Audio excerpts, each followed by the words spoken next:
What is up, all you hostages? I'm sure by now you watched my early evolution of the Green Goblin where we talked about Norman Osborn, and I mentioned the other goblins. So I ask you now, can you name the other Green Goblins? Obviously Norman Osborn. Yeah, you're going to say Harry Osborn. You might say Phil Urich. You might even say, Spider-Man in the House of M became a Green Goblin. You might say that. But you probably aren't sitting there at home being like, Dr. Barton Hamilton. Yes, Bart Hamilton. But yeah, Bart Hamilton. He was Green Goblin. Nobody remembers him. People do.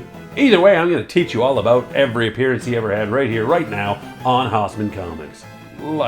First appearing in Amazing Spider-Man number 167 by Len Wein and Ross Andru, he first shows up innocuously enough as Harry Osborn's therapist. At this point, Harry Osborn had really only had one quick stint as the Green Goblin, and it ended with him having amnesia and forgetting everything. Shocker. But part of it was he has to go to this therapist. One of their therapy sessions finds Hamilton antagonizing Harry to the point of attack. They have a brief fight and we see in shadow the victor declares that it's time for the Green Goblin to live again. The clear implication here is that Harry won the scuffle and will be becoming the Green Goblin again. Maybe that's the case. The Goblin's first attack is on the apartment that Harry shared with Flash Thompson. Spider-Man intervenes and they do battle, and once Spidey has the upper hand, the Goblin tosses Flash out the window and escapes while Webhead makes the rescue. And then we see the Goblin in his hideout, and he's got someone tied to a chair with a sack over his head because he was tired of looking at their sniveling face. The implication here is that it's Bart Hamilton under the sack. You've said that word implication a couple of times. What implication? The implication.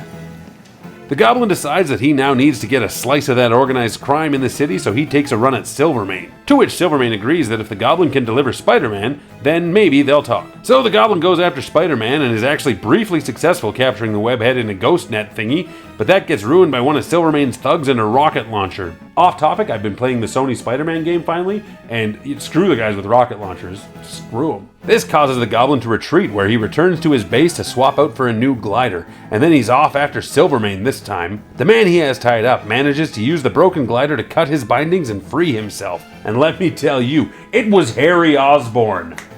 Holy smokes! That was my actual reaction. That means that the Goblin must be Hamilton! Yes, Spidey beats him and finds that out. It appears that while Dr. Hamilton was treating Harry, he hypnotized him and discovered all the secrets of the Green Goblin. And upon checking the veracity of his stories, he tried out the equipment and immediately fell in love with the power that he felt. Naturally, that led to a life of crime. For the record, this actually predates any appearances of the Hobgoblin as well. It's just a neat fun fact. Meanwhile, Harry picked up another Goblin costume to get some of that revenge he's been hearing about. And together again for the first time, Spider-Man and the Green Goblin fight more or less side by side to stop Dr. Barton Hamilton, who ends up blowing himself up. Like Katie Kaboom, but he used a bomb. Goes kaboom! So he's gone. And of course, Harry ends up with amnesia, forgets the whole thing, and forgets that Peter Parker is Spider-Man. Harry would eventually return as the Green Goblin, and his whole run as the Green Goblin's not actually as long as I thought, so at some point I think I will actually do a video on Harry Osborn's run as the Green Goblin. And I'll do one on Phil Urich as the Green Goblin as well. Why not just do a whole Goblin thing? Once again, these aren't hard promises of a video coming next week, because I don't know when they'll come. But these are medium promises that at some point in my future, there'll be more Goblin videos.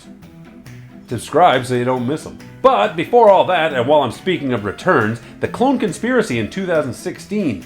Dan Slott wrote it, and Dan Slott doesn't forget about characters, so guess who showed up? The Jackal is bringing back many of Spider-Man's deceased enemies as clones, and that includes one Green Goblin. And though he pretty much only gets 1 or 2 panels an issue, he does identify himself as Hamilton. When all of the new Jackal's clones begin to break down, the last time we see Hamilton is with Gwen Stacy's clone defending the exits so he cannot escape. So there really is room if someone does want to bring him back and say he escaped and didn't die, but really why bother? Yeah, what else is there to say about Dr. Barton Hamilton? He really just had the one little story arc back in the late 70s and then barely a footnote in the Clone Conspiracy. It's just fun and interesting to know, like, the third guy to wear the Green Goblin mask was, in fact, Dr.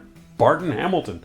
Just some nobody, but, like, people forget there were 3 Green Goblins anyway, because not many people know about Phil Urich. If they do, they're like, oh, Phil Urich is the Hobgoblin with the scream, but no, like, there was a whole Green Goblin series in the 90s where he was a heroic Green Goblin. So if people don't know there were 3 Green Goblins, they certainly don't know there was 4 Green Goblins. Nothing unique or special about Hamilton. Like, he's just a guy that took the Green Goblin costume. Anyway, Hope you enjoyed this video and learned a little something. I am Haussmann Comics, and y'all are gonna stay Hossy until the next time that we do this again. Okay, bye.